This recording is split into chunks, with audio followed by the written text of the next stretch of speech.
экономикалық реформа және өңірлік даму комитетінің төрағасы депутат Сабильянов Нұртай Салихұлына беріледі. Рахмет, құрметті Ерлан Жақанұлы, құрметті депутаттар. Аталған заң жобалары парламент депутаттарының бастамашылығымен әзірленген. Заң жобаларында бірінші, көлік құралдарының шағын электрлі және жекелеген түрлерін жүруіне бақылау енгізілуде. Бұл біріншіден мопедтерге қатысты. Бүгінгі таңда мопедтер тіркеуден өтпейді, мемлекеттік нөмір берілмейді, сақтандырылмайды және жол қозғалысы ережесін жиі бұзады. Сондықтан заң жобасы арқылы мопедтерді жүргізу тәртібі мен пайдалану мәселелері қолға алынады. Екіншіден, жергілікті атқарушы органдарға шағын электрлі көлік құралдарын пайдалану тәртібін айқындау құзыретін беру көзделген. Өйткені елді мекендердегі жол құрылымын жөндеу салу мәселелерімен әкімдер айналысады. Үшінші, жол қауіпсіздігін цифрландыру мәселелері қарастырылған. Төртінші, көлік құралдарының орташа жылдамдығы туралы ұғым енгізіледі. Бұл өз кезегінде жол қозғалысы ережесін сақтауға оң әсерін тигізеді.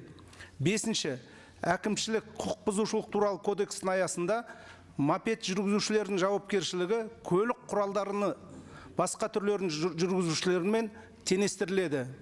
Сонымен бірге, жолдарда жөндеу жұмыстарын жүргізу, оларды күтіп ұстау жөніндегі талаптарды орындамаған үшін әкімшілік жауапкершілік күшейтілуде. Осы заң жобалары бойынша өз баяндамасында депутат Смышляева Екатерина Васильевна толық мәлімет берді. Парламент мәжілісінің барлық комитеттері заң жобалары бойынша оң қорытындыларын ұсынды. Заң жобалары жұмыс тобының отырыстарында, комитеттің отырысында жан-жақты талқыланды. Депутаттардан 128 ұсыныс келіп түсті. Жұмыс тобы барлық ұсыныстарды ашық талқылауда. Құрметті депутаттар, осы айтылғандарға байланысты заң жобаларын бірінші оқылымда қолдауларыңызды сұраймыз. Жұмыс тобы заң жобаларын екінші оқылымға дайындау шеңберінде өз жұмысын жалғастырады. Рахмет. Нұртай Салихұлы, рахмет. Әріптестер, енді заң жобасын талқылауға көшейік. Сөз депутат Шапақ Үнзилаға беріледі. Рахмет, құрметті Ерлан Жақанұлы. Құрметті әріптестер, мен аталмыш заң жобасын қолдаймын және сіздерді қолдауға шақырамын. Баяндамашы алдыңғы спикерлер заң жобасының өзекті тұстарына тоқталып кетті.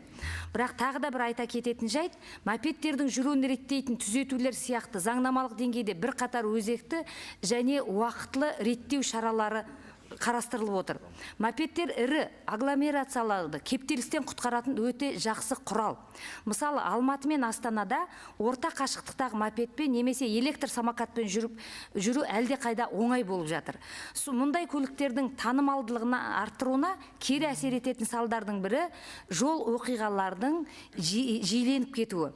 Жол көлік оқиғаларының негізгі бөлігі жылдамдық режимін арттыруға, бағдаршамның тыйым салатын сигналына жүріп өтуге, қарсы жол жүру жолағына шығып кетуге және басып озу ережелерінің бұзылуына байланысты орын алып отырғаны анық.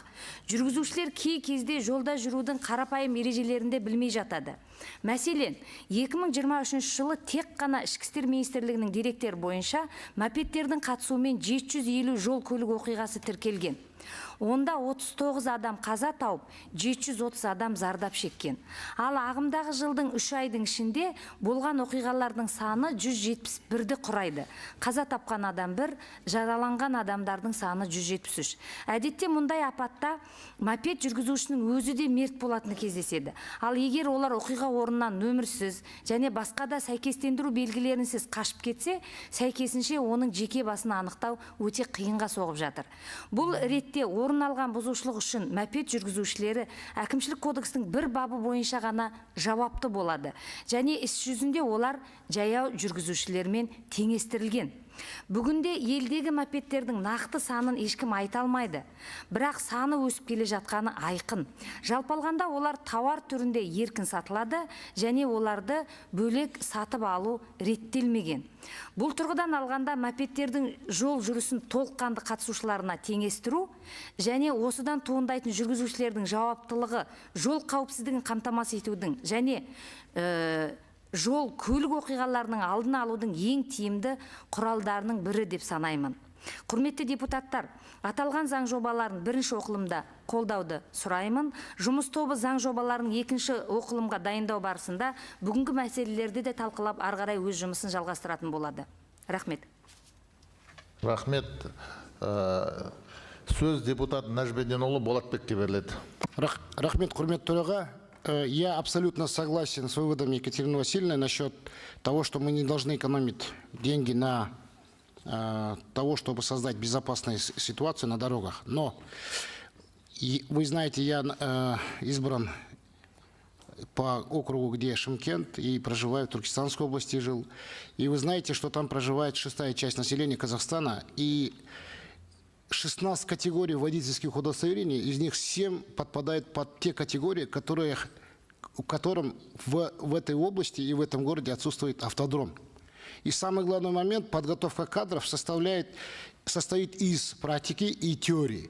И когда эта теория, практика приходит получать удостоверение водительское, они проходят экзамен у представителя административной полиции. И я не согласен, что они садятся неподготовленные только из-за того, что они минуют сотрудников МВД. Поэтому я считаю, что если вам интересно, можете проехать в Туркестанскую область, город Шымкент, и показать вот этих 7 категорий, которые готовят грузовых машин, специалистов и автобусов. И мы реально без подготовки выдаем им удостоверение, без практики.